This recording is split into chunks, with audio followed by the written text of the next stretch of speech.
Isang mapagpalang araw po sa ating lahat. Magandang araw at magandang gabi. Mega love shoutout po dyan sa mga solid supporters ng EDC, mga silent viewers at mga OFW. Shoutout po at kumusta po kayo? Welcome po muli sa aking munting YouTube channel. So ngayon po ay may panibago po ulit tayong tatalakayin. New update, Beyonce po natin, may iniyakan. Sino ito? At Kalingap Prab, hindi makapaniwala.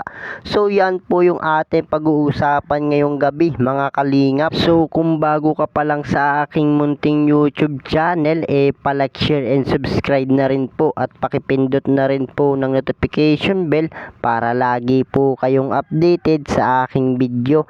At paalala rin po, bago po tayo magbigay ng ating mga opinion, pakitapusin po muna ang kabuuan ng video para akma ang ating mga komento. At lagi po nating suportahan ang founder ng Kalingap at nag-iisang ama ng Kalingap na si Kuya Bal Santos Matubang at Kalingap Prab. Yung sa araw-araw po nilang pagtulong atin pong suportahan, nang sa ganon marami pa po sila malingap. Lalong-lalo na nga po dyan yung mga kapos sa pangangailangan ay malingap nila.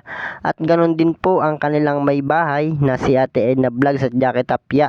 Huwag po sana tayo magsasawang sumuporta, mga kalingap. So ayun po, new update, Beyonce may iniyakan. Sino ito? At Kalingap Prab, hindi makapaniwala sa nakita. So bago po yan may ibang dako po muna tayo, mga kalingap. Pag-usapan po muna natin ang EDC.